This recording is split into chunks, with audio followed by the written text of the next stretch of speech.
As I say, welcome. We're so glad to host this with Southland Development Authority. And by way of welcoming, I'd like to introduce Mayor Christopher J. Clark. Good evening. I think we're there. Hello, everyone. Welcome to the city of Harvey to, I guess, what is going to be our first of many Business to Blueprints, as it was titled for entrepreneurs. I just want to make sure I welcome you to the city of Harvey and let you know that we appreciate all of you coming out to this event. I see some of you have found the food over here, so please enjoy. I want to really thank our Economic Development Department, specifically Cesar Suarez, along with, who we got, SDA, and who else do we have that's we're doing this with? I know it's like two other partners, right? Huntington Bank, and who's that? It's four people. Yeah, so it's Huntington Bank, Chicago Community Loan Fund, and David Sparks. Remind me the name of the organization again? Who is that? DAS, Capital Properties, Community Loan Fund, Huntington Bank, and of course the City of Harvey. So we want to thank all of you for coming, and we hope that you get some value out of this. And we're also looking forward to possibly, of course, doing business with all of you in the future. The City of Harvey has a lot of opportunities available. So if you should choose to take advantage of that, we'd love to see you and work with you in the future. So thanks again for coming, everybody. And I'll turn it over to you, Cesar. Thank you. Thank you, Mayor. I really appreciate your time. Thank you for the welcome.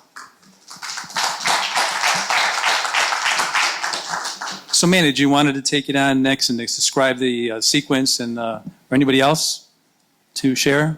Yeah, we're hosting this together, so we're coordinating this. Yeah, absolutely. Well, first and foremost, thank you everybody for being here. I'm really excited to share the information with you all. The impetus for this was an uptick in folks that we work with really wanting to understand real estate development. We have a number of small businesses that are in spaces that they're leasing. Maybe they want to go out and actually build on land or buy a property and renovate it. So we thought, what better way than to bring some folks that are experts in that field to share with you not only the traditional lending perspective, right? So going to your bank, but also the community development financial institution perspective. So non-traditional lenders, right? That are there to really fill the gap in opportunity-rich areas, right? And then the city of Harvey, right? So that Cesar can talk about how do you actually get a project in front of a village like Harvey and work with an economic development director like Cesar to get that project to come to fruition. So we'll go ahead and share a bit about what the Southland Development Authority does. First and foremost, I want to thank the city of Harvey for having us here. Really gracious host, and my colleague Nick for making this great introduction to Cesar. But for you, maybe we wouldn't be doing this event, so thank you so much for that. But we'll go ahead and get started. Please don't be shy. There's sandwiches, there's snacks, water. Help yourself. So the Southland Development Authority is a nonprofit economic development agency that was founded in 2019. Before we get to that though, I will ask if everybody has a cell phone, please feel free to take a snapshot of the QR code. We'll put it up a little bit later. What this does is it really helps us understand the type of programming that our business owners need. So let's say you need help with marketing, you need help with your operations, you need help with HR. We'll be able to build programming to help you. So again, this event came out of many people wanting to know how do you actually do real estate development, right? So feel free to take that picture there. In June, from the 27th through the 29th, it's going to be a Friday, Saturday, and Sunday. We're actually having a 3-day conference related to small business development, but also real estate development.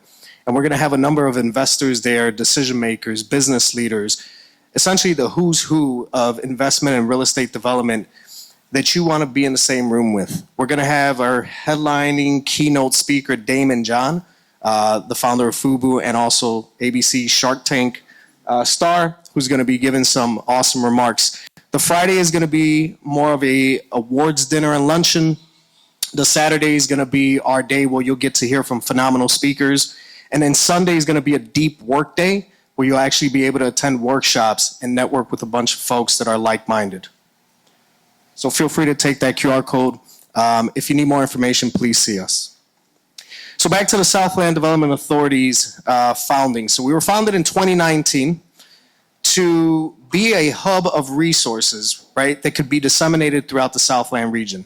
We cover 45 municipalities. Just because you're not in those 45 municipalities doesn't mean that we can't help you. We work with folks throughout Cook County more broadly. We also work with folks throughout the state of Illinois. How we help. So this refers to our team, which is the Business Growth Services Unit. There are many divisions and lines of business within the Southland Development Authority. We help folks with real estate development. We help local municipalities on their economic development projects. We're also building a loan fund to help make investments in residential, commercial, and industrial properties. We have a land bank. So our land bank goes out and takes abandoned and vacant properties and tries to get them back into productive use, right? So we help many entrepreneurs get access to land and properties that might otherwise not be available to them, and we're able to get that through the courts, clean up taxes, get it back into productive use. How our team helps the Business Growth Services Unit is that we advise, connect, and educate. So we provide one-on-one consultations to our business owners. We connect them to valuable resources like lending institutions, a network of consultants that we work with to really dive deep into your business needs and try to get you the help that you need to grow. We provide business education. So we do seminars like this, panel discussions, webinars, a number of different conferences throughout the year to really try to get people connected and also connected to the resources that they need. So it's about connecting you all to each other, but also to the resources to help you grow. And we do our work through 4 pillars of work, okay? So first we have our special programs. This relates to programs that we designed in response to your need. So that QR code that you took, over the year, I will analyze and see 60% of our folks are saying they need help with access to capital. 80% are saying they need help with this. Another 50% are saying they need help with that. We'll actually take the dollars that we have that were granted to create programming to address those needs. 2 of the programs that we've done include our Tax Pro Assistance Program. So we'll actually do your taxes and your financial statement preparation at a very low cost. We subsidize the rest of that amount. So business owners can get access to financial statements and tax prep for $500, or they can do their tax returns for $350, and we subsidize the rest of the cost. Shop Southland is a pilot program now. It's still in pilot stages, but we were able to take 2 cohorts of 5 entrepreneurs in each cohort, get them influencer marketing, help them with their Google optimization, their social media pages, and really try to help drive traffic to their brick and mortar locations. So it's in a pilot stage now because we want to see if the results of that warrant us keeping that moving forward, and also figuring out if there's a cost that we would need to attach to the program for people to participate, because it is costly to get those influencing marketers out, but it was pretty successful. So we look forward to doing that more this year. We do a ton of networking events. We do Coffee Connections, which is a really great event. We do that maybe every 3 or 4 months. You just come in, have a cup of coffee, chat with people that are in business so that you can build those connections. We also do events like this where we give you time to network with one another. And our tailored expert consulting program. So we have a team of relationship managers that will work with you one-on-one to be able to help you along your business journey. My colleague Antoine is actually going to take over from here and tell you a little bit more about that. Oops, sorry. Hi guys, my name is Antoine Scott. I am a relationship manager with Southland Development Authority, and the one-on-one tailored consulting is my sweet space. This is the beef of our organization, part of our organization in the Business Growth Services. So in this group, we're meeting with entrepreneurs or that are actively operating as an entrepreneur or an entrepreneur in spirit or heart. So we are talking with communities, individuals in the community, engaging them in ideation, concept design, operational efficiency, expansion, licensing, certifications, and on to exit. We can proudly say that 100% of the businesses that we work with do see a positive impact in their business, whether that's from increased marketing, best practices, understanding their P&Ls better to have better margins. These are just a few testimonial success stories that we have of some of the small businesses that we've worked with in the Southland. Business education.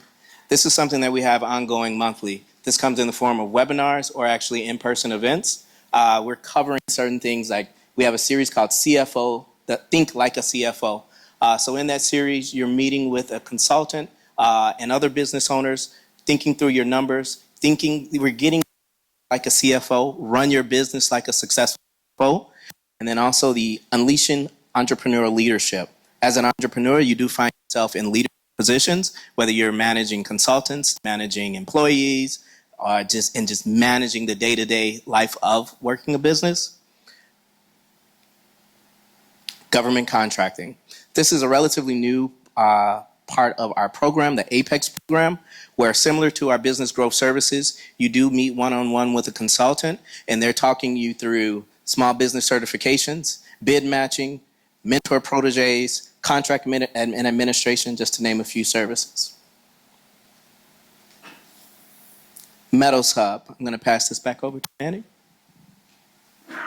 Thank you, Antoine. So a little bit on the government contracting. If you have done successful business in the private market for maybe more than 2 years, you probably have some past performance to start thinking about adding government contracting as a revenue stream. The government buys everything. It's the largest human organization on the planet. The federal government is. Maybe not so much now, but hopefully, the contracts still keep coming. But local government is really important too. So think your public libraries, right? Someone needs to do the landscaping for those properties. So there might be an opportunity for your business to explore how to enter into that space, right? To have a stable revenue stream.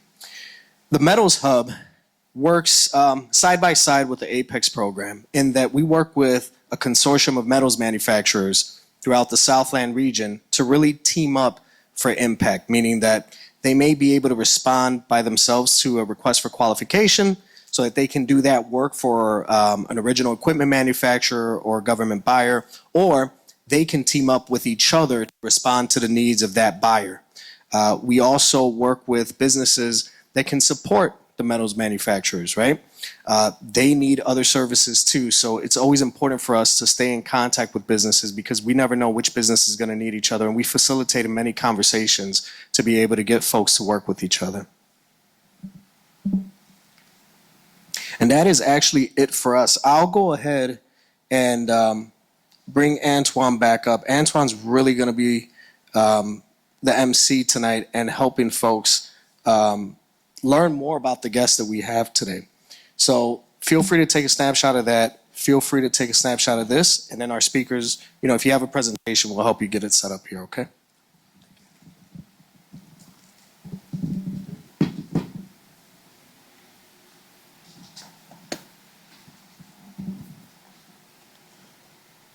All right, guys, we have some dynamic speakers that are going to be presenting for you today.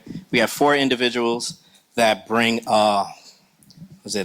almost combined about 100 years of experience in economic development. So I think you're going to walk away with a lot of gems and some really good takeaways. So we have Cesar Suarez, serves as the economic director for the city of Harvey.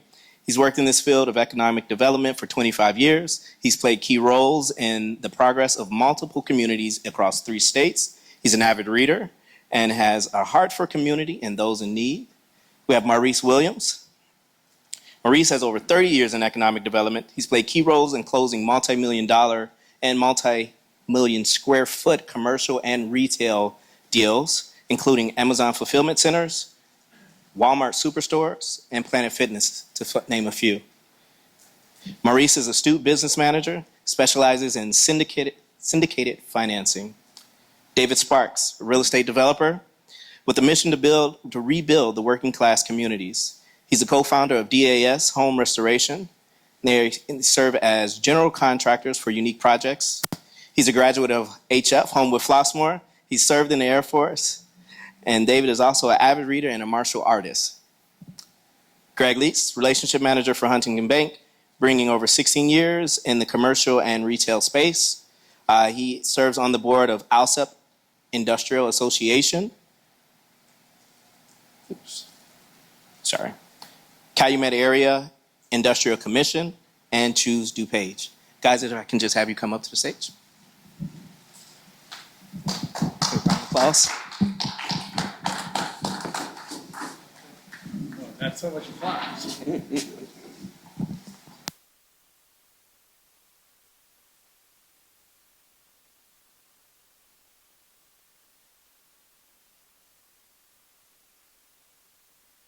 Hello.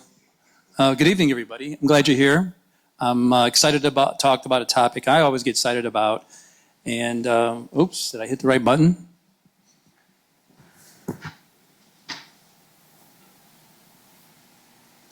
Is that the advanced right here, right?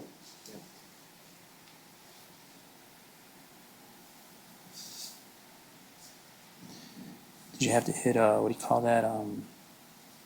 Setup, escape. Hit, what do you call it? Slide presentation, slideshow, and from beginning. Well, let's see if that works. All right, super. I'm showing you this picture because I think it represents a lot about the topic today. It's about really development, and when I look at this picture, I see the kind of thing that it took to win. As you can see, do you all know who that is? Usain Bolt, right? Cool dude, very charismatic.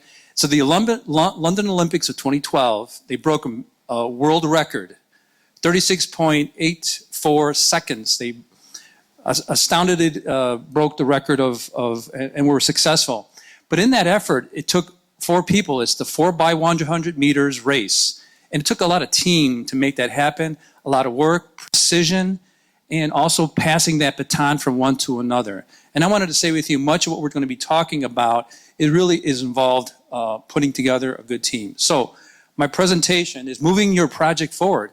You all have a project perhaps, and the goal is to move it forward, and that's basically the presentation I'm going to make, and hopefully it resonates with all of you.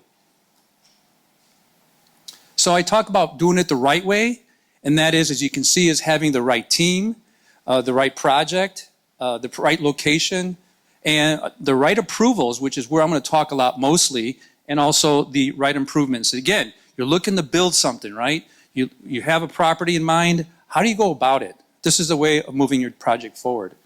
So let's talk about engaging the right team. If I went around and asked everyone about you, how would you start? Who would you call to start this project of yours? And I say there's a lot of people that you would have to call, right? And you can imagine these characters represent the idea man, the guy who makes it work, the guy who encourages you, the one who gets you on target, and so on. But in my work, in my line of work, when I talk to a lot of people, I say don't really miss out on these 4 people that I think are really important. And they are here today. So we have our bankers here, right? Who raise hands on the bankers? There you go. Bankers are really important. It's hard to move forward without money. Okay? Then we have also Chamber of Commerce. Is anybody in the Chamber of Commerce here? And the reason why I mention them is people are connected. People who are bankers, Chambers of Commerces, and EDCs. Okay, SDA, raise your hand. You're the Economic Development Corporation. These people are also very connected, can help you in many ways because they know people. And of course, you got to go to the city. You got to get approval. So get to know and talk to. So don't do anything. Don't lease a property. Don't build a property until you at least talk to the city because it may not be allowed. Okay? I can't tell you how many times someone comes in my office and says, I just leased this place, and then we find out it's not a permitted use. Wah, wah, wah, wah. Bad deal, bad deal. And they already put a down payment or they can't get their money back from the landlord. It's really sad, but it happens. So really, don't move, don't make an action, don't buy, don't lease until you talk to the city, at least. But talk to the other people as well. All right, how about defining the right project? As you can see here, the key thing is be specific. It's really tough to help somebody who doesn't know what they're wanting to do. So I'm going to kind of lead you through a process of how to become specific with your project. All right, so one thing is development types. For some of you are redevelopers. Anyone wants to be a redeveloper? in here, to a building, take it and move it forward? Excellent. And you also have new constructions, a much tougher job, a bigger task, obviously, to do new construction. So be specific. What about property type? You have 3 up there, and there's also mixed use included. And even within each category, there are specific things that people are, what I call their business model. Like I'm working with a guy right now on residential. He just wants to do 10 apartment units or more. That's his sweet spot. So how do we work with him? And you might have your sweet spot. Maybe it's single family homes. Maybe it's 2 units and so on. But be specific about, again, what property type are you looking to target for your project? Again, be specific. Size and dimensions. So we want to hear the acres that you're looking for, the square foot that you want to put your business in, the height of your building, the number of stories. These are all very important to be specific about size and dimensions. And then I don't want to go through these, but you have the bankers who may talk about this. We talk about money. What is it going to cost? Where is it going to come from? Which is sources and uses of funds. Very important to have that. But above all, if I had to give you a good recommendation, is I'd say fill in the blanks. You go through each one and just go through the exercise and fill in that blank. And I just did that for you just as a sort of example. I want to redevelop a single family home of 1,200 square feet on a city-owned lot. I want to flip it, and I have $100,000. I want to apply for this project, of which 75 is my own, 20,000 is my own money, 75 from the bank, right, bankers? Yeah, and then also 5,000 for others. And of course, I want to do it in 6 months. This is how specific you can get if you want. Shoot and try to be specific, okay? Next thing, the right location. All right, you have an idea, you know what you're capable of doing. Now, this is really, could be a very tough proposition, is finding a location, because it's like almost a needle in a haystack, but not really. At least people have worked ways around that, and I'm going to show you what I mean by that. So where do you look for property? Talk to your broker, attorney, the people, again, the city, economic development corporations, chambers of commerce. You can talk to all of them, and there are good resources, and they may know property that you might want to redevelop. You got to ask, right? Well, right below here, there are 3 different websites that sell property, and they're probably the best rate or price you can get. The people I talk to of buying a property in Harvey for $30,000 to $50,000 and redeveloping it, you can get property through the city for about $5,000 or $10,000 and get far ahead with that. Okay, so there is benefits of working with city government and working with the Southland Development Authority or the Cook County to buy property from those organizations. They have property. Now, what about Harvey? If you wanted to buy a look and find a property in Harvey, what do? Number 1, we have a website. When you go into that website, you just type in or look for the word city properties, as you can see there. When you do that, there'll be some resources for you. One would be, and I love this, is having a map.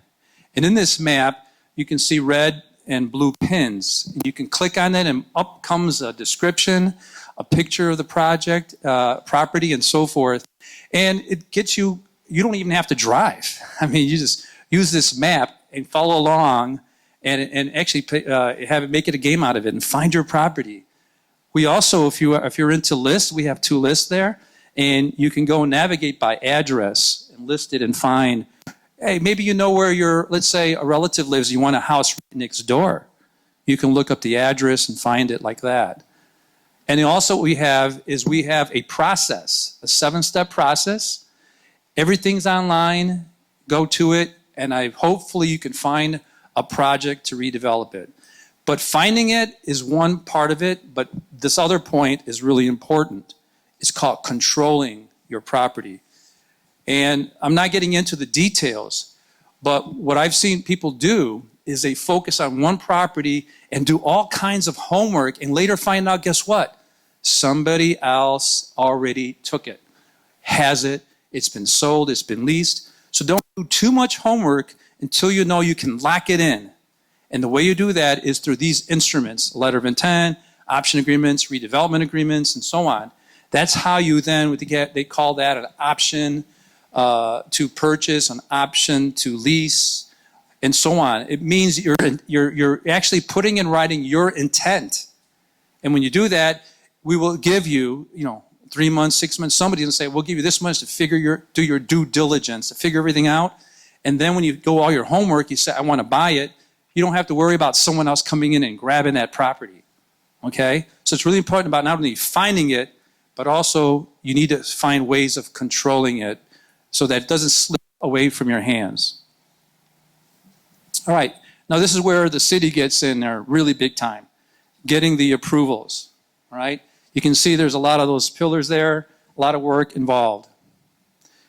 You got permits, codes, insurance, and licenses to be involved with, okay?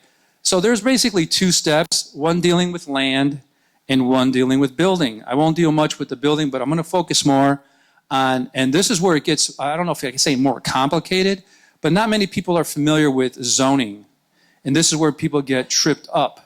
And so let me briefly go through that. Okay, the worst word is code or municipal code. And in the code, most cities have online, you can look up, and we have one here, the zoning code, and you can look if you want. You can also ask a city administrator, city staffer to help you.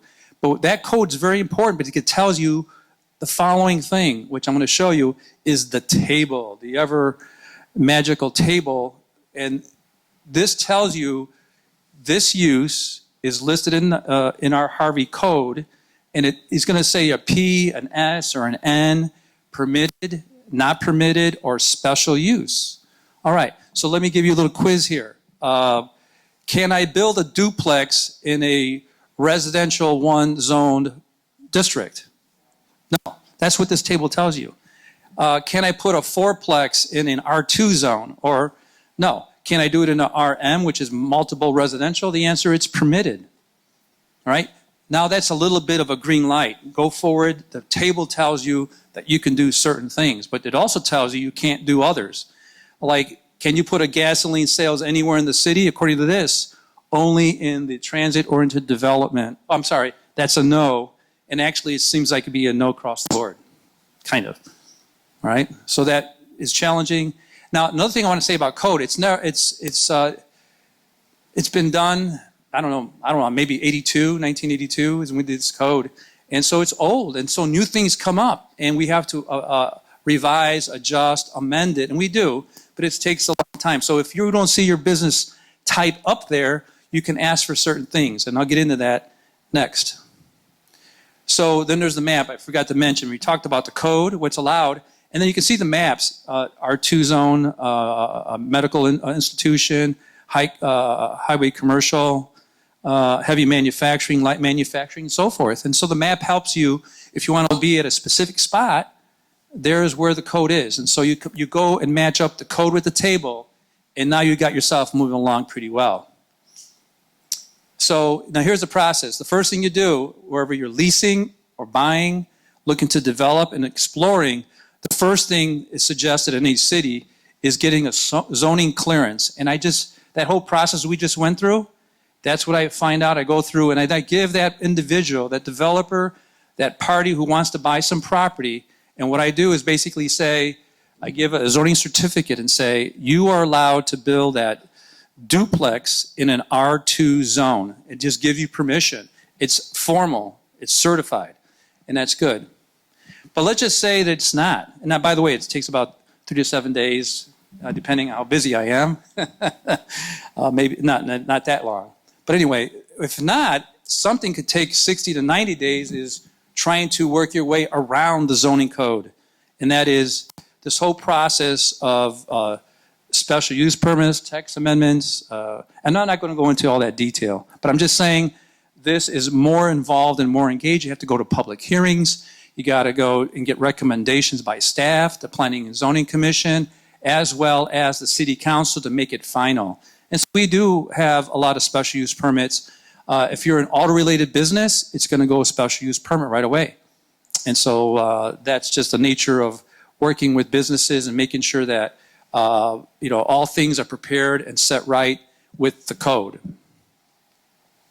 Okay, and the process for building permit, you're probably more familiar with this because anyone who's doing construction, you go and get a building permit, and this is and what I just covered in the previous slides is that step one, and that's all about the land. Now the rest is more about the building. And so you submit your building permit application, and the very goal, everybody loves to hear the word certificate of occupancy. Bankers love it because now we know that we can get rent and pay the loan off that the bank provided. So certificate of occupancy is a real big target. And then as far as your construction project, it goes from the issuance to the passing. When they check what you've constructed, it passes, and the city gives you a certificate of occupancy. So that's kind of what is the building permit process. And then, of course, the last thing about making the right improvements. And what we have is, I mentioned there's municipal code, and often the municipal code says, check these other codes that we reference. I'm giving to you all here. I'm not trying to scare anybody here. There's a lot of lists here. I mean, going through this is trying to interpret the Old Testament prophets. It's a difficult thing to do, right? So what I would say is basically work with the city, put in your building permit, and we will be checking these things. That's what we do. We check them and we inspect it, and we say, oh no, that's you shouldn't have put that receptacle. It was too low. You got to bring it up a bit. Okay? And people who are contractors of licensed and certified, they know these things. Okay? Anybody in contracting work, electrical, and okay, good. You guys know you got to follow code. If you don't, the inspector comes to the building and says, oh, that's wrong. It's got to be redone, and it costs money to redo something, and you won't get that issuance of the permit. And so here we have a residential development. I'm not going into it, but basically well planned. Here's a commercial development that has all this detail in it about in and outs, square footage, and so forth. And so just lastly, I say run your project and do it the right way. Again, the right team, the right project, the right location, the right approvals, and the right improvements. Thank you.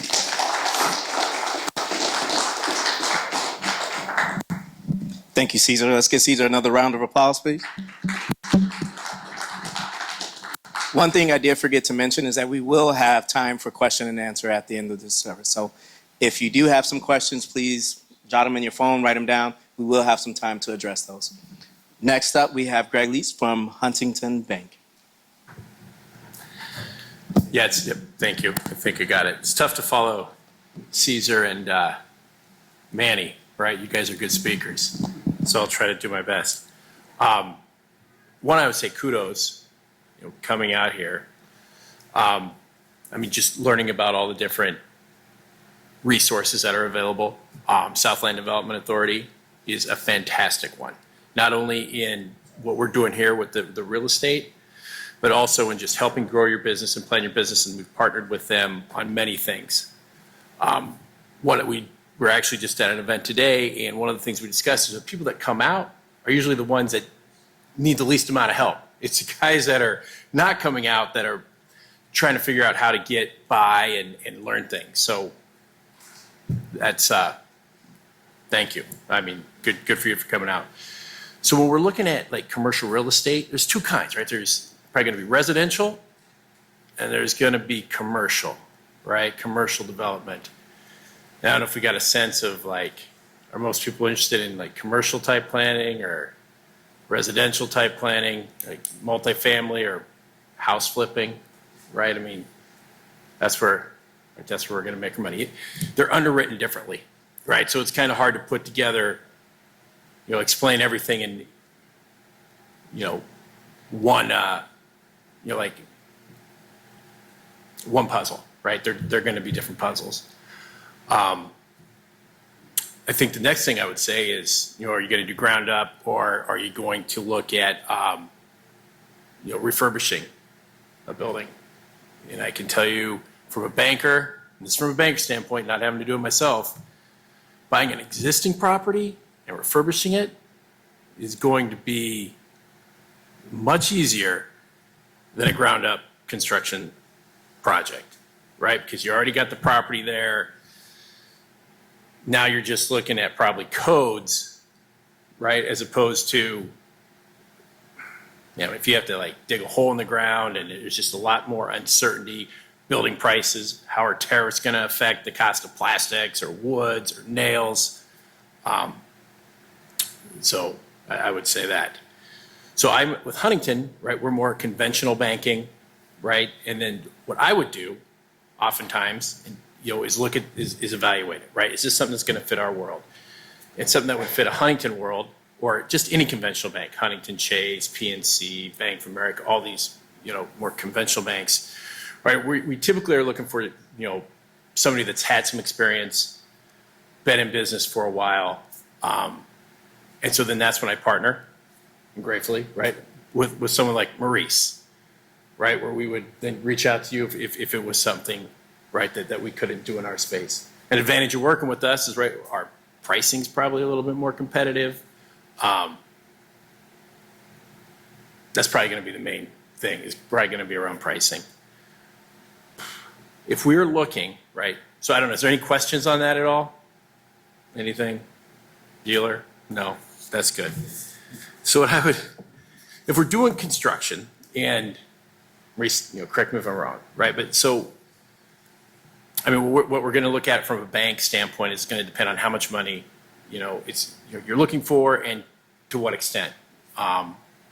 If it's like doing siding, doing re-roofing, that's pretty easy, right? Give us an invoice, we can lend off that. But if it's more extensive, right, you're gutting it, putting in new electricity, putting in new lights, maybe putting up a new roof, you're going to add a crane, then we start looking at, we're going to have budgets, right? We're going to have to come up with a budget. There might need to be some monitoring in place. We're going to need to know the agreements, right, between yourself and the contractors. So I brought some notes here, kind of in how that process would look. Surveys, right? We'd have to have a survey. Complete set of construction drawings. Detailed line items of the construction project. We're going to want to know the general contractor's, fixed price. Zoning approval, which we kind of got into some of that. We're going to need to see building permit.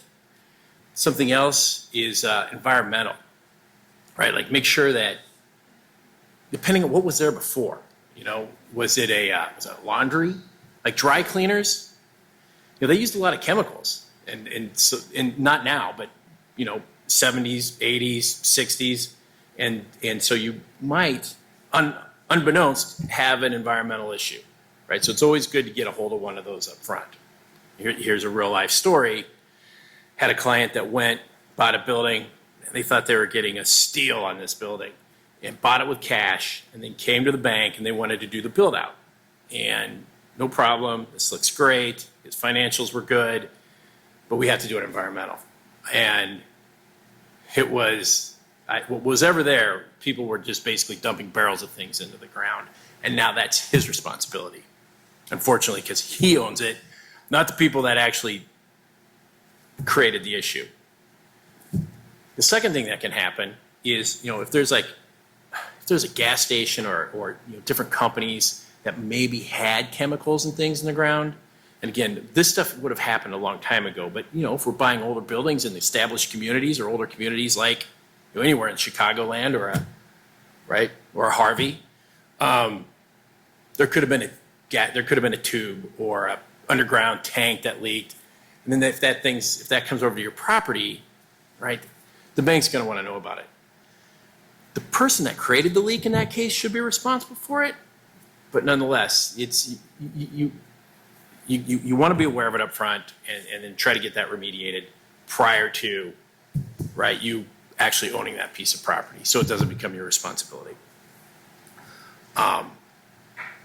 Evidence of utilities, certificate, and then insurances, right? We're going to have some insurances in place. Other things I think to consider are taxes, right? What are those taxes going to be? And then I thought I had another one up here.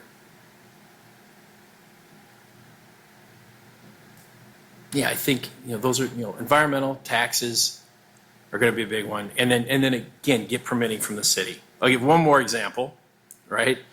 Is this was a trucking company, and what was there before was a company that had a bunch of trucks, so he just assumed he could move his trucking company in there, and he paid for surveys, and he had the letter of intent. He started doing all these things that you were talking about before, what Caesar was talking about before, and the city said, we've just changed our mind. We don't want a trucking company there. So that was thousands and thousands of dollars that he put into that. So not that I'm an expert, but I did kind of warn him. I said, I think you better check this before we start going down that road. So you definitely want to make sure that the city is on board with your project before anybody starts doing surveys or hiring architects to build out plans. That would be my 2 cents. Right, Maurice? Correct. I think you're spot on, Greg, with the information. Should I just keep going right I'm through? sorry, Antoine, I didn't mean to However you jump want in. to do it. Yep. Okay. Okay. So, couple questions really. One is, when do you get asked for the loan? At what stage? So let's say it's $1 million renovation project or $1 million new construction project. At what point does the small business owner / developer have to go to you for the loan? And then secondly, what kind of equity contribution or down payment are you looking for? And I know that ratio may fluctuate, so talk a little bit about that. Right. Okay. So yeah, depending on the loan type, right? So a kind of a rule of thumb is typically we would lend 80% loan to value on a project, right? So 20% would have to come from other sources, whether that's from yourself or say you're buying a property and it's a motivated seller, he might do a seller's note on the side. Like I'll do 10% of this, you come up with 10%, that could be our 20. It's something like a 20% down payment or 20% equity in a piece of real estate. Depending on if it's a startup or if it seems a little riskier, we might ask for 30% down payment. And then when to get me involved or when to get a bank involved. So find the property, right? Engage whoever it is that's selling it. Get an idea of what they're asking for as far as the expense goes, how much it's going to cost. Get an idea of have a business plan on what you want to do. And you probably would have that even before you started looking for property, I think. Right? Because what the bank is going to want to know is, I would engage as soon as possible, right? It never hurts, but a letter of intent, right? That's what we're going to want to see, the contract, the sales agreement. Anytime you build a sales agreement, get an attorney and have outs in there, right? And those outs could be, if I cannot get a loan from a bank, because you probably are going to have to give these people earnest money, then I get my earnest money back, right? If there's an environmental issue, I get my money back. If this thing doesn't appraise out to where we think it should go, I get my money back, right? That's going to be important in your sales contract. So the sales contract should just basically be, we're going to agree on this price, and I can basically pull out of it anytime I can, right? You can even put in there an interest rate. If the bank approves me, but they don't give me an interest rate of, and I throw in an aggressive interest rate, 5.5%, then it gives me a right to get out of it. The seller on the other end might be like, hey, look, how serious are you? But nonetheless, I would say engage this pretty early, if you could, in that process. I don't know if that's helpful. Yep. Is it? All right. Agreed. Thank you, Greg. A couple of things we got is building the right team, getting your banker. Shameless plug for SDA. If you do not have a business plan, we do that. Talk to us. We help you with that. We use a system called Live Plan. We leverage AI. It's super simple, super approachable. We get a couple questions from you, and then from there, boom, we can turn around a business plan within about a week. So please, please use us, leverage us for some of those things. Next up, I'll get questions at the end. Next up, we have Dave. I'll give you the mic. So Yes, sir. Make sure you're here. I'll switch spots with you. Yeah.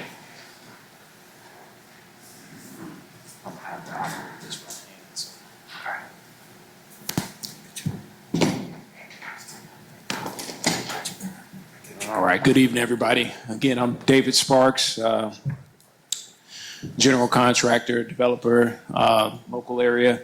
While he's, oh, you already got that up, he's quick.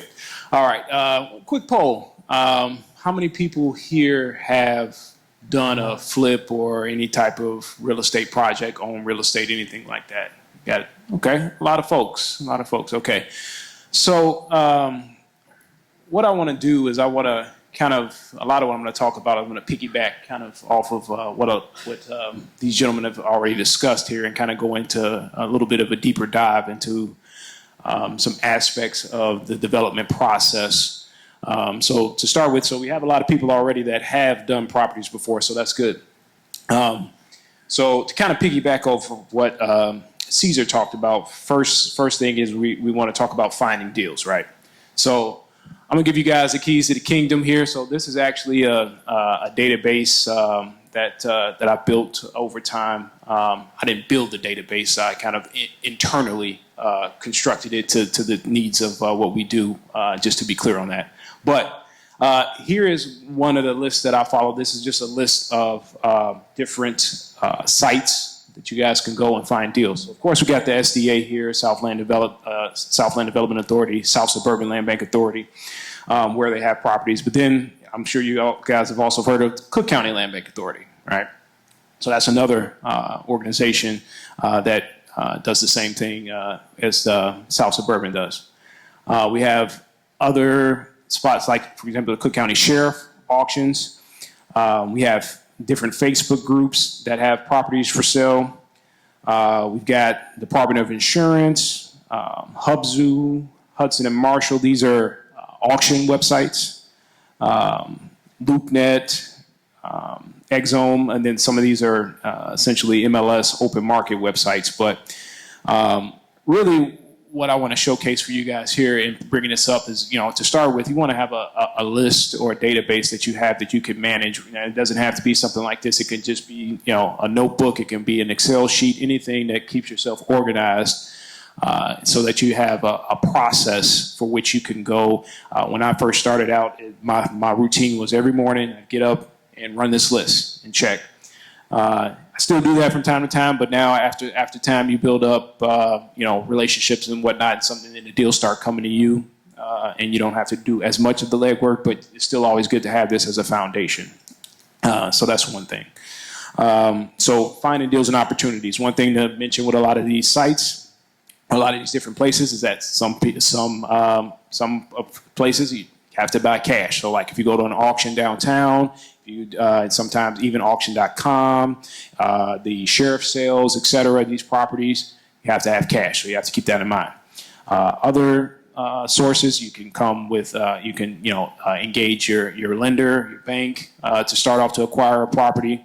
And so that way you don't necessarily have to have the cash to acquire on the table. But since majority of the audience has done a property or owns properties, then I'm sure you guys are kind of familiar with at least somewhat of that process of how to engage, you know, cash buying versus financing, at least to get started with that. The next thing is to go further into that with financing. So the technical term, we call that the capital stack, right? So Huntington Bank, and they are, you know, a traditional mortgage lender, but you have what we call hard money lenders, which I'm sure you guys have heard of before. You have private money. So if you guys have uncle, aunts, friends, et cetera, that have a little bit of money that'll be willing to invest, you can pull capital, pull resources together to fund deals for that. You can leverage against a 401k, an IRA, You can do a home equity, a HELOC. So these are all different sources and methods for which you can use to finance a property. And your methodology and how you go about doing that is just going to depend on the deal and what sort of project you're looking to get into. Anybody have questions on that so far? Nope. All right, continue. Next thing would be operations and execution. So Caesar talked about finding a good team. So for those of you who have done properties before, have you guys hired folks? You do work yourselves? It kind of just depends on your skill set and what you're looking or what you have the ability to do. But one thing I will say unequivocally is that development and or flipping properties is not a passive endeavor. It just is not. So a lot of times you see, whether it be from different TV shows or hearsay, we did this, we flipped this property, we made this kind of money. You can, and it does happen from time to time in terms of those outsized large profits, et cetera, because at the end of the day, that's all we're all here for. Of course, we want to develop beautiful properties, develop our communities, but we also want to make money, right? So, but I'm here to tell you that the reality of it is that it's a hands-on game. Passive comes when you have an income-producing property that you have tenants in, or that you have some sort of other reoccurring revenue stream tied to that property. That's when real estate becomes passive. But when you're flipping properties, when you're building, when you're developing, it's hands-on. And so if you're not prepared to be hands-on in some sort of way, and that doesn't necessarily mean you have to do the construction work. If your niche, if you have a finance background and you're good with numbers and you're good with a spreadsheet, there's your value add right there. And you can figure out ways to manage the numbers, manage the finances and the flow of the capital such that you create an efficient process that turns you profitable. Obviously, at the end of the day, construction is what eventually what moves the needle. If you talk about the 80-20 principle when it comes to investing, or should I say developing specifically, the more hands-on you are in the process, the better it's going to be for you overall. So when I started out, we started by hiring contractors, but then we quickly evolved into a construction company and a general contractor for ourselves for a whole host of reasons. The main one being that labor costs, material costs, specifically labor, is very expensive.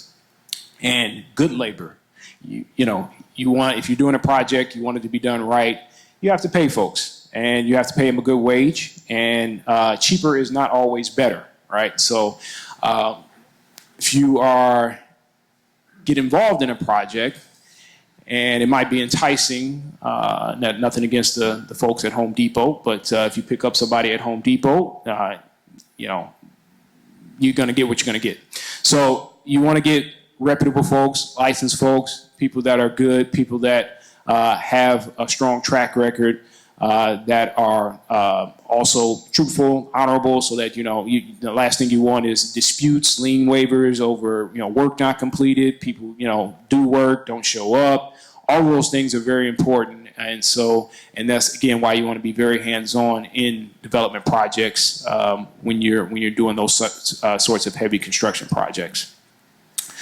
And then I guess specifically also just to kind of backtrack a little bit. When we talk about real estate development, Caesar mentioned having a plan, right? So you want to understand what it is that you are doing, what's your niche.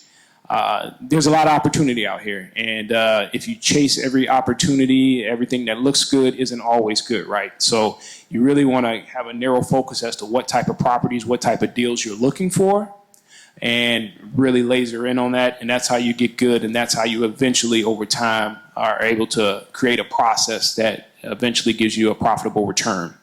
So for example, for me, the core of our business is single family heavy rehabs. So I'm always looking for value add opportunities. If a project, even if it appears to be a good deal on its face, if the improvement is all I need to do is just paint, change a couple of cabinets out, and do very simple stuff, I may or may not be interested in that. Only because, and the main reason is because where's the true value add? you're more of a speculator at that point if you're not actually changing something, if you're not actually improving the property. So that is not always the case, but in most cases it is. And so for us, we like properties that are, again, you take Harvey, Markham, where you have a lot of opportunity to take a property in its existing condition, develop it, rebuild it, change floor plans. Just to give you an example, if any property around here for us that is 900 square feet or bigger, I can automatically make it into a 3-bedroom, 2-bathroom. If it's a 2-bed, 1-bath, if it's a 1-bed, 1-bath, it doesn't matter. If it's 1,000 square feet, if it's approximately 35 feet by 40 feet in terms of length, width of the entire structure, I can create a floor plan to make a 3-bedroom, 2-bathroom. And the reason why I mention that is because a 3-bedroom, 2-bathroom is one of the most profitable selling properties you could put forth. And, it has 2 bathrooms. It's a good starter home. And it allows for, it's the most marketable type of property. So, but obviously when you get into that then creates architect plans, you need plumbers, you're doing rough plumbing, rough electric to do those types of things. But that's where the real value creation is going to come in. Again, so it's important to have a focus specifically on what it is that you want to do and to try to understand that you want to have a plan to change or increase the value of the property in some shape, form, or format that cannot be disputed. Because a lot of times what happens is that when you do cosmetic rehabs and an appraiser comes out, let's say, they're looking at the property for what it is, apples to apples, right? They don't necessarily care that the paint is pretty or that your tile is pretty and all these other things that you did, even though you put your heart and soul into the property. They're looking at what is this building square footage, what is the utility of this building, how many bedrooms does it have, how many bathrooms does it have, and what is the condition of the mechanicals. You may try to say, oh, this furnace is old and I can leave it in here, and sometimes that works, but obviously having a new furnace, new mechanicals, new plumbing is going to be objectively more valuable than not, right? So these are the things you want to think about when you're trying to create value when you're doing these sorts of projects. And then the last thing, of course, is your sales and exit strategy. So this all ties in together, right? Knowing your market. Certain markets, a 3-bedroom, 1-bathroom might be the popular thing in the area. And you have a community that you have a lot of people that are interested in starter homes. At a lower cost, and that might be the most profitable venture to go towards. So you really want to know the market that you're invested in so that you can properly come up with a plan about how you want to structure and the type of value add you want to perform on that property. And then what happens when you if let's say the property doesn't sell, you have to have an idea of, okay, we could put this property on the market and we have 3 months to sell. If we don't sell in 3 months, then what, right? Because if you have a mortgage on the house, you still got to pay that mortgage. The lender's gonna, if it's one of those, if it's like a 12-month construction project and that 12 months comes due, you got that balloon note, you got to pay it, right? So what do you do then? Maybe I'm going to refinance and put a tenant in it. Maybe we're going to, do some type of other play with the property. But you have to have an idea of, you have to have multiple exit strategies on the back end once the project is complete for what you want to do in the event that their initial plan doesn't go your way. So that's very important. Any questions so far on that? Okay. The last thing I want to do is I want to go through real quick just to kind of show you again, and this is kind of my way of doing things, but again, everybody is different in terms of how they manage and review their projects. But I wanted to go through is one of the projects, a project we just finished up, and I just want to show you just to kind of a way to conceptualize and how to set up your finances and how you manage costs. So here's just an example of one project that we finished recently, and the way I kind of structure it is I have, I'm number one, I'm always tracking the overall status of the property just so I can have an idea of everything that's going on in the property. And so when we go through a walkthrough, when we're there, we're looking through, we're saying, okay, we got foundations done, rough framing's done, rough plumbing. Now we got inspections. Now we So we have to have a list, right, of everything, the entire process of what you expect to be done in the house from start to finish. So that way you can have an idea and a path and a process. And this should really be the same for every project. So once you create your specific path and your specific flow, it shouldn't change. There are going to be obviously specific nuances with each project, but for the most part, this is a boilerplate type of structure that you'll be able to use. And then next you have your expenses, right? So again, this is the way over time that I like to structure our expense management, but you can have different things. So I like to break my projects down by materials, right? So so that I can go back and look and compare. Okay, so at this house we spent $2,700 on appliances, but on this other project we ended up spending $3,200. Well, why is that? So we want to take a look and see what was the difference is. Maybe it's tariffs, maybe it's this store had a sale going on, whatever the reason may be, right? So we want to be able to track our projects as we go along. We want to be able to look back and reference things so that we know what we spent. And just going down just to kind of briefly show just the different line items that go into a different project and different costs. This is kind of all, most of the stuff is obviously a little self-explanatory: flooring, landscaping, insulation, lumber costs, which continues on. We didn't spend much on lumber here, but lumber is going up. So that's always something you want to keep an eye on. Plumbing fixtures, miscellaneous materials, roofing. All these things you want to be as detailed as possible. Again, it doesn't have to be something like this. It could be just an Excel spreadsheet. It could be on a notebook, but you really want to track these details so that you know where you stand at. And then I guess a couple of other things, just little anecdotes I like to share regarding some of the things I heard these gentlemen mention. A real world example, we bought a group of properties from the Cook County Land Bank Authority. Got a good deal on them, paid like $5,000 a piece for these properties, right? But something that happened with us is once we got to the finish line, we were getting ready to get the properties deeded with the county. Now it's time to go to the city, get the transfer stamps, right? Well, one of the things that you have to keep in mind when you're acquiring properties is that every city, every municipality has their different rules about how they approach development in their city. So we ended up getting stuck with water bills, grass cutting bills, and all these additional fees and fines that some cities aren't willing to waive. So that's just one thing, as a real world example to keep in mind, similar to what these gentlemen had mentioned before about, environmental issues, certain stuff like that. That's going to be probably the most common thing you guys are going to run into when acquiring properties around here. So you really want to be out in front and reach out to Caesar, somebody like Caesar or your city administrator to talk about, hey, what's out here on these properties. You can submit a FOIA request to get all the information on these properties. And hopefully, in our case, the city was able to work with us a little bit, but it was still a pretty hefty check we had to cut for all those properties. And, is a grass cut worth $300? Probably not, but, it is what it is. And that's the kind of stuff you'll see, grass cutting bill, $300, board up, $1,000. Like, okay. But these are the things that are out there. These are the things that you might run into. So those are some things to keep in mind, especially when acquiring properties that are abandoned and vacant specifically. And then another thing, one of my most successful deals came from just walking around in the neighborhood, right?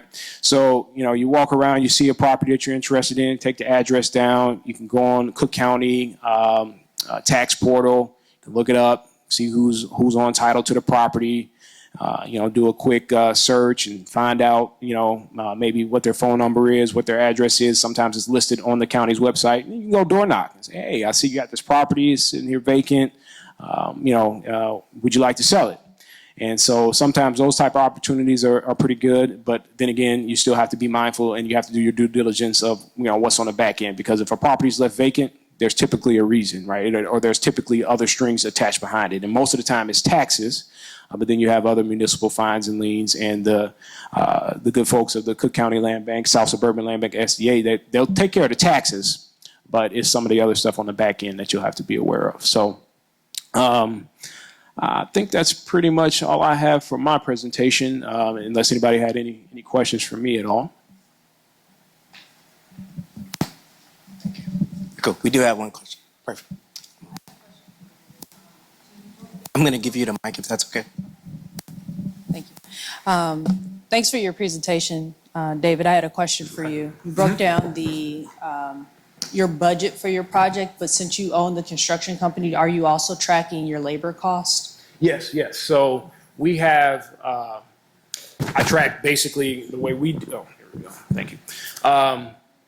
I track our labor basically for each project based upon how the time my guys spend there. So basically I'll make an entry note, say that I have my crew of 3 guys, they were at this property today, and I kind of break it down by a day rate on their hourly pay. And so that's how I kind of assign the labor to track the cost to the project.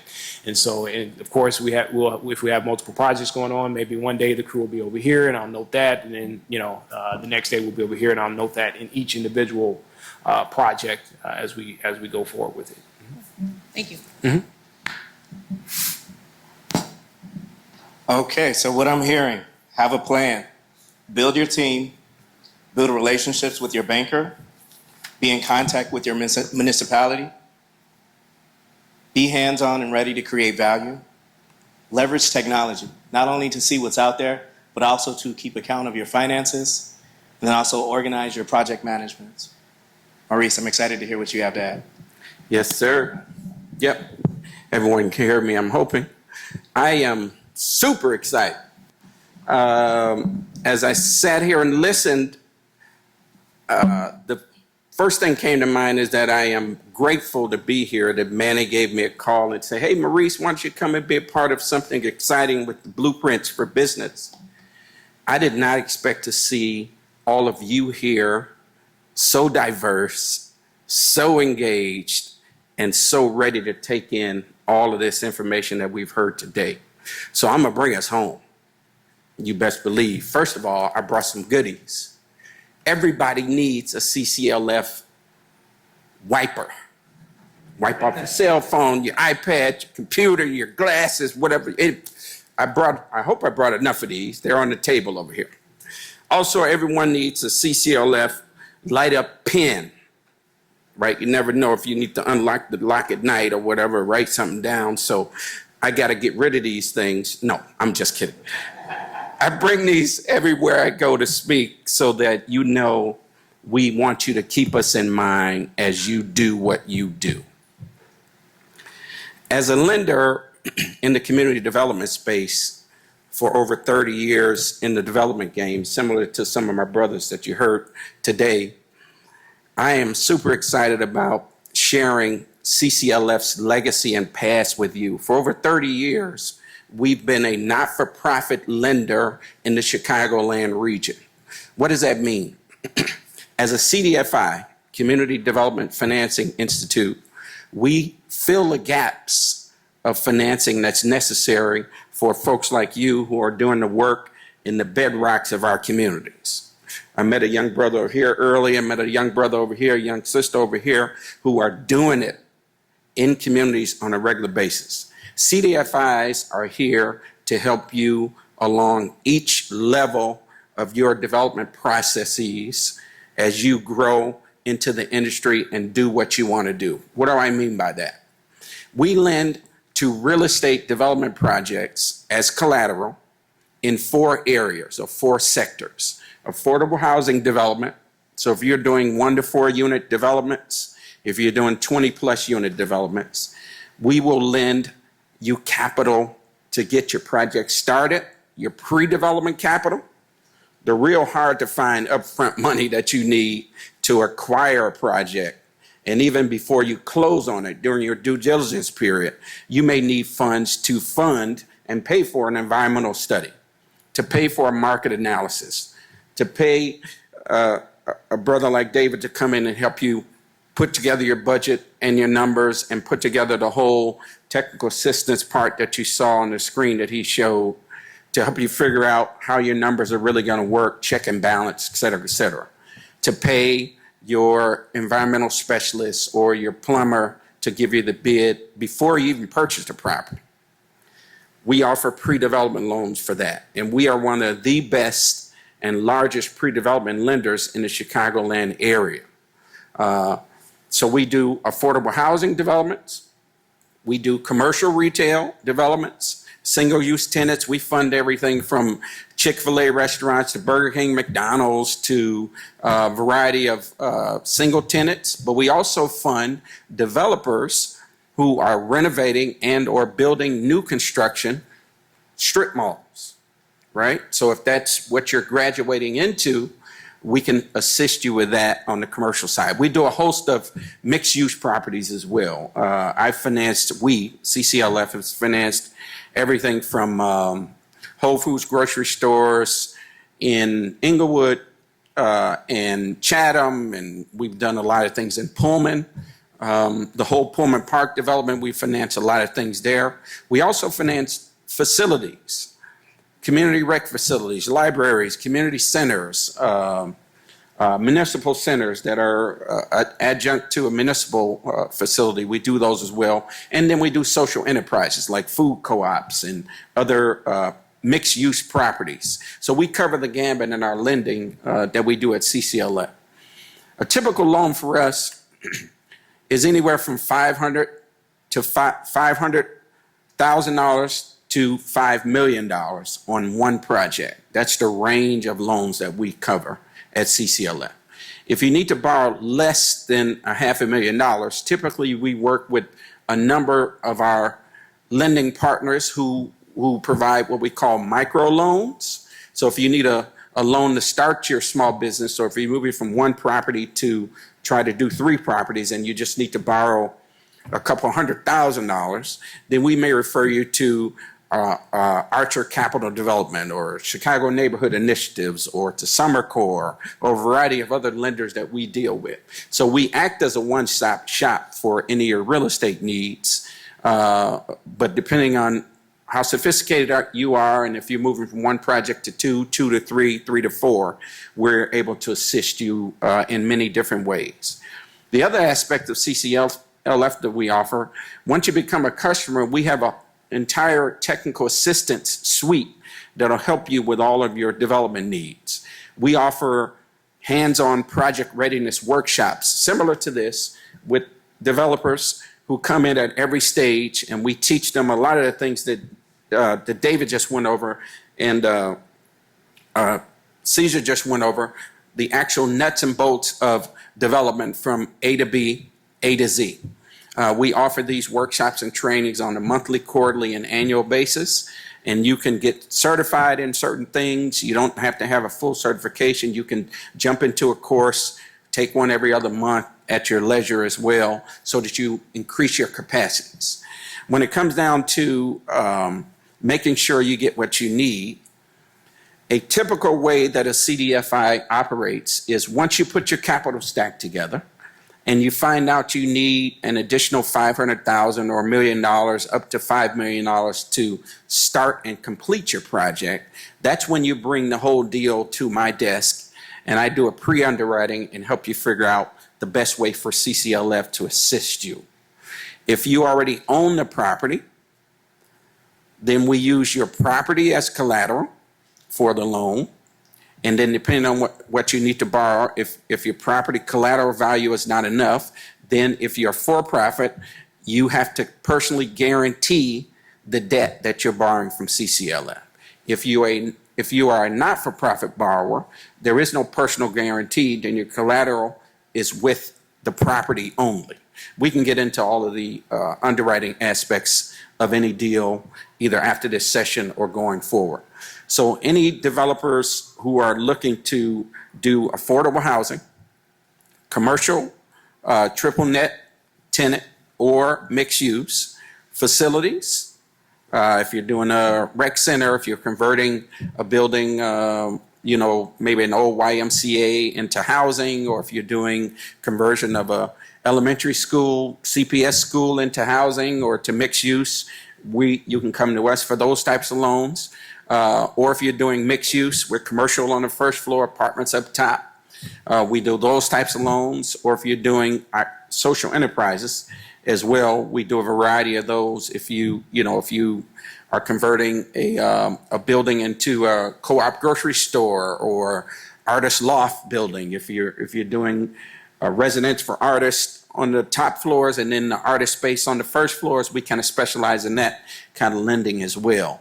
CCLF, we do about $40 million of loans a year throughout Chicago, and we cover all 6 counties with our loans. The good thing about us is that your application fees are very low. If you're for-profit, your application is $250, and then we can lend up to 95, sometimes 100% of value on a deal. So we don't always stop at 80 or 85. That really depends on what the collateral property is and what your experience in the real estate game actually ends up being. We can help you figure out how to leverage other capital to your project. If you're not-for-profit joint venturing with a for-profit, there's ways to bring equity in on the not-for-profit side so that you have your 10, 20, 15% down payment through the equity of grants and or other subsidies from municipalities, the county, the state, the local government.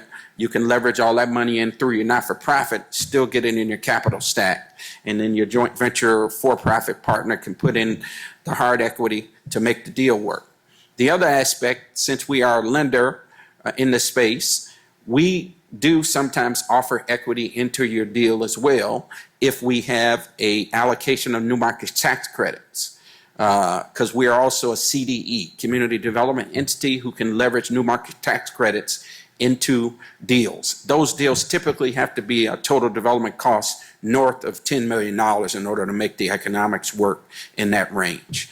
We do also offer opportunity zone credits in developments. Those typically are for larger developments, but if your project happens to fall in an opportunity zone, I specialize in all types of syndicated financing, from New Markets tax credits to low-income housing tax credits to historic tax credits, opportunity zone credits, leverage financing. So any type of deal that you may have, I probably have some vein of experience in over my 30, 35 years in the real estate industry, and am more than willing to help you think through it and look through it. But you have some great resources here already that you've heard about. Southland Development Authority. We said it a couple times tonight. Whenever you're going after financing, the critical part is to have your business plan already fleshed out before you come to the lender.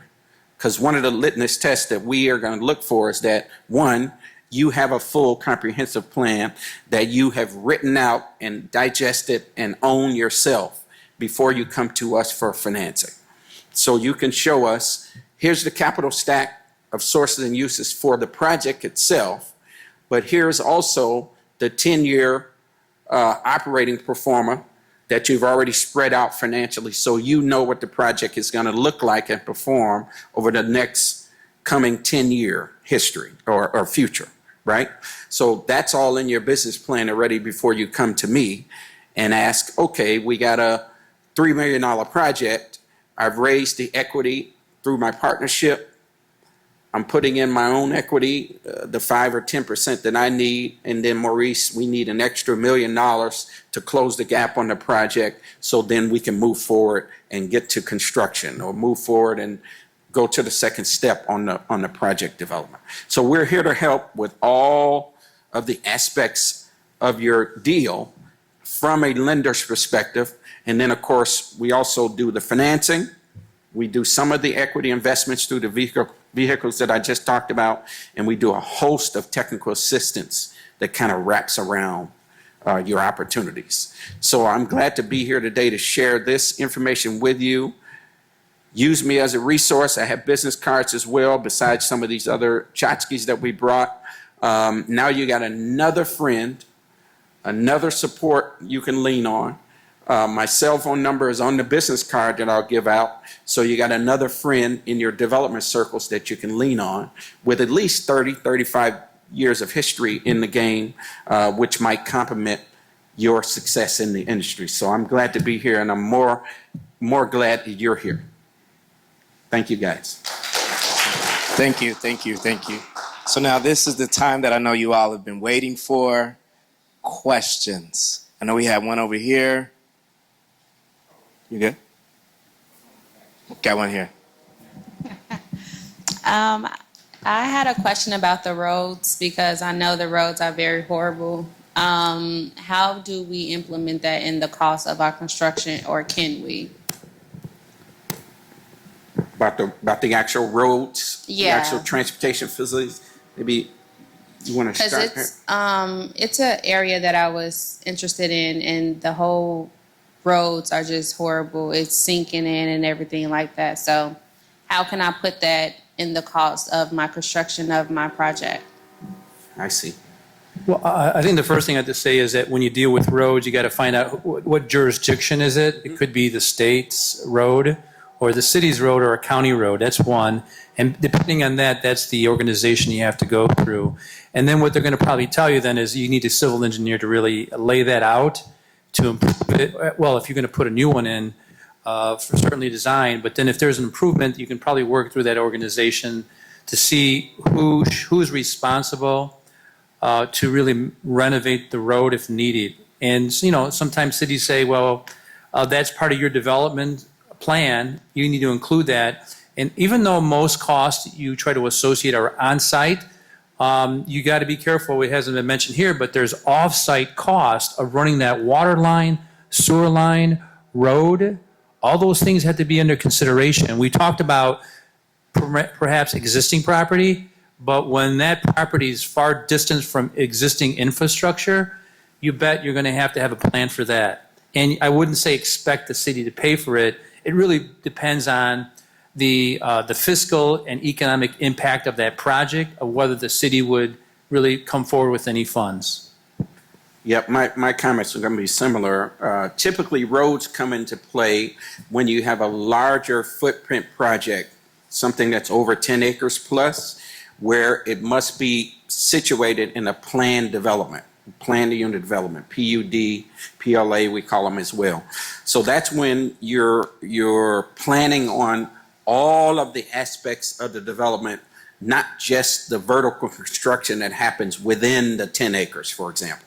So you have to deal with the curbs, the gutters, the streets, the roads, the infrastructure below the roads, the infrastructure above the roads, the actual street lighting, the landscaping and the trees, et cetera, et cetera. So all of that leads up to the phases within the 10 acres where you may be doing a mixed use within that 10 acres. You may be doing housing cluster over here, light industrial over here, park and rec over here, right? But all of the roads, all of the transferability between the three types of the phases have to be taken under consideration. But if you're doing one-off developments, 2 flat over here, 3 flat over here, 4 flat over here, in a community where the roads need to be improved, to Caesar's point, you got to understand where the municipality is and who actually owns that road in order to make it work. As a lender, if you come in with a PD application and you're a large developer who's doing the whole 10 acres and everything encompassed within it, then we're going to require the funding and expertise to show yourself first and us how all those improvements are going to take place before we would fund the individual vertical project within your 10 acres. So that's very much under consideration as you contemplate your overall plans. Excellent question, though. Yep.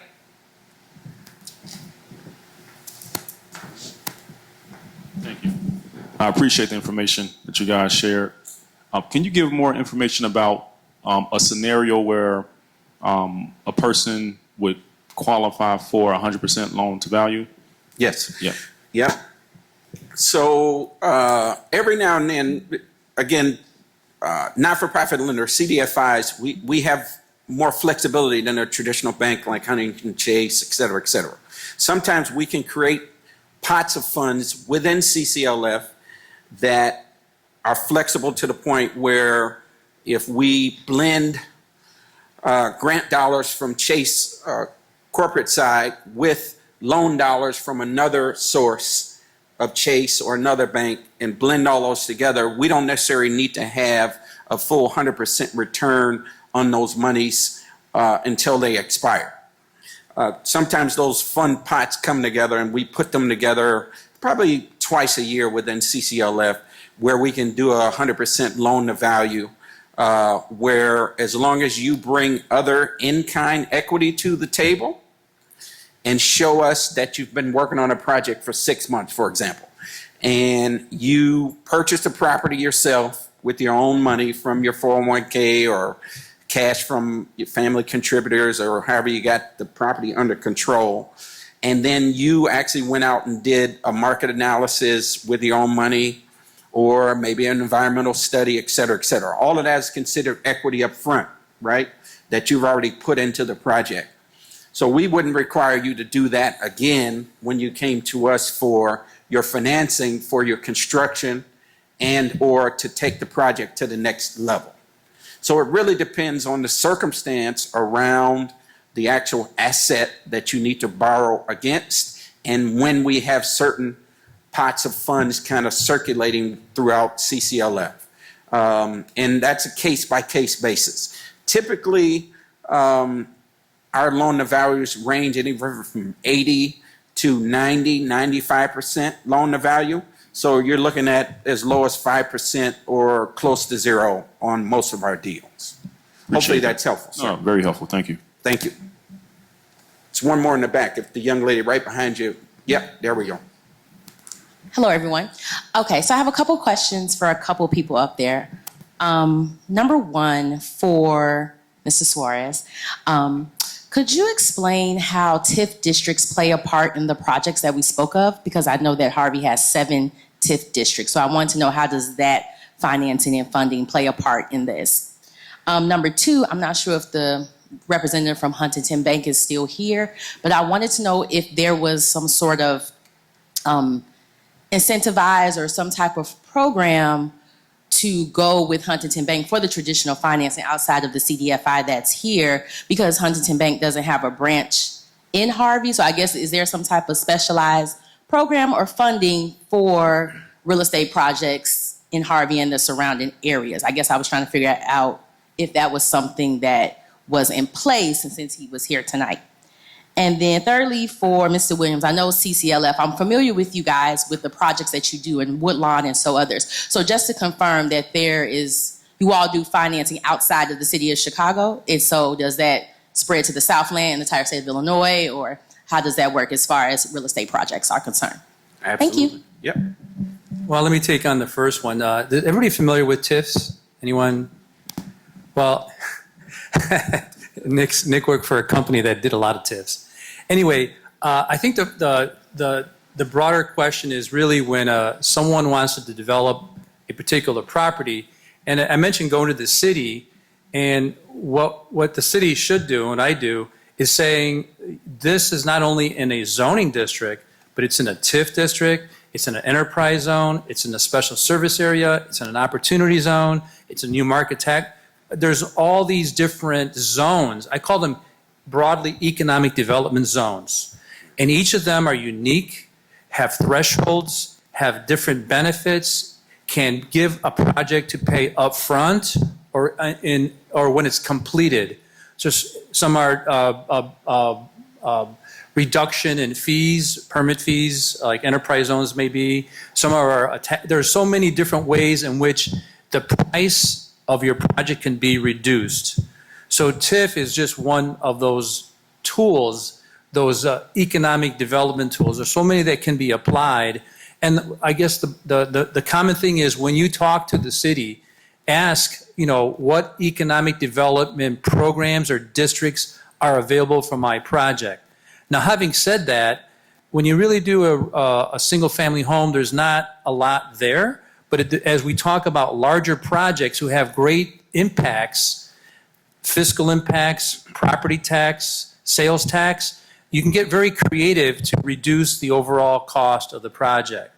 So again, the main message is find out all the economic development districts that this location is in, and then see if your project meets the thresholds. And it's not always going to be the case. So don't expect it, but all I can say is the bigger the project, the more likely you're going to receive some kind of incentive from the city. Excellent. And the county and the state and the federal. I mean, the bigger the deal, the bigger the municipality will work with you. Exactly.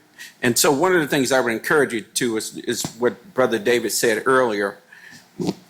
When you contemplate any project, and I saw you had your notebook, which is excellent, do some of that research up front before you get your analysis too far down the line. And TIF, these incentives that Caesar just spoke about are absolutely necessary.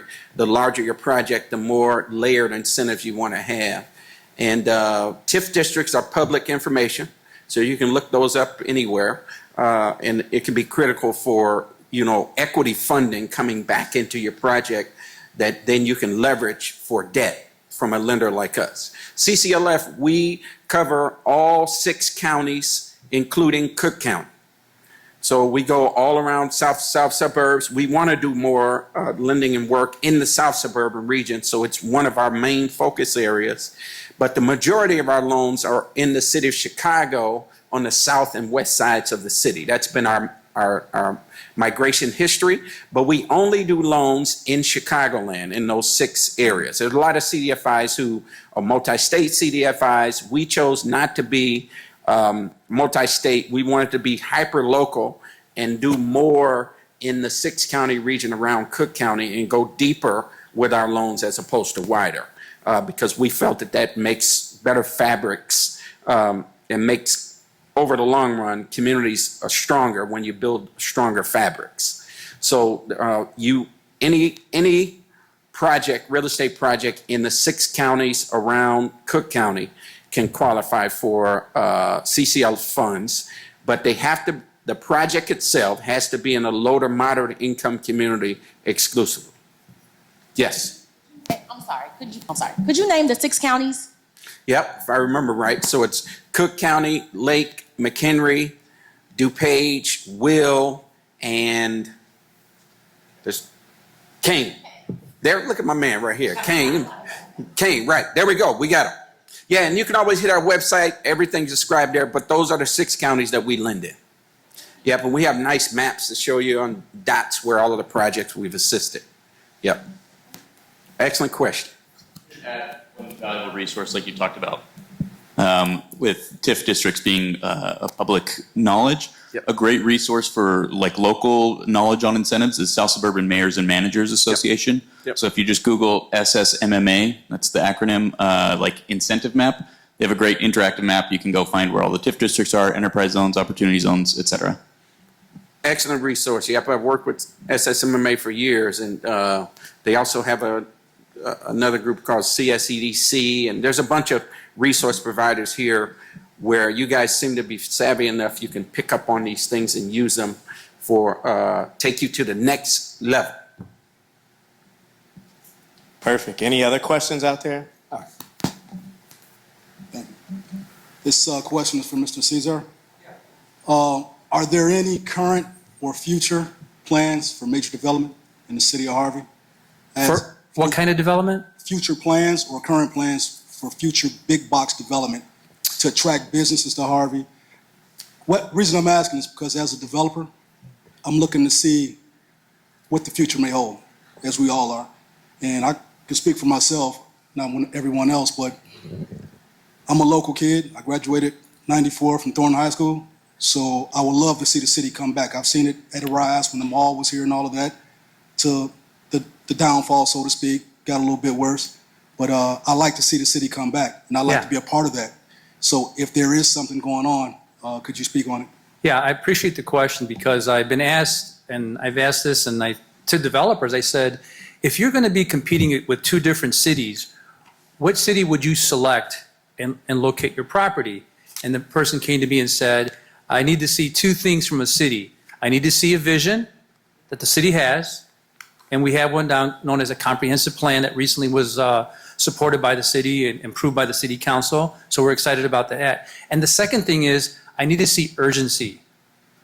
Because a developer, what's really important is, as we talked about here, is timing and de-risking a deal, knowing the pattern and the methodology and the pace and the team and everything that was talked about today, is that because money could be made in many different ways. It can be small projects or large projects, okay? And so it's really about the urgency and then, of course, methodology. And that is, we have a game plan for really growing the various locations. So another one is, do you know what's available by way of land? What inventory does the city have available? And that's been a process, and we've identified what that is.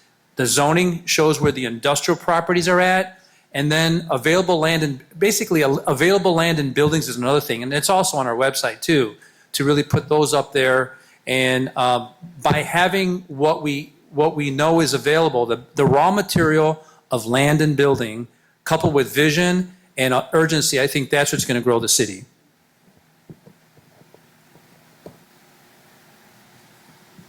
Thank you, Caesar. Any other questions? I did have one question for you, David. What's the system or the tool that you're using for your software? For that? Monday.com. Perfect. Thank you. Caesar, David, Maurice, thank you guys. This information has been invaluable. Appreciate you. Thank you. So again, guys, this is the first of many programmings we're going to have around real estate development. Please make sure that you have signed in so that we have your emails so you can stay in the know of events that we have coming up. Help yourself to some more refreshments. We'll be around at the other members will be around if you have any other questions or want to connect.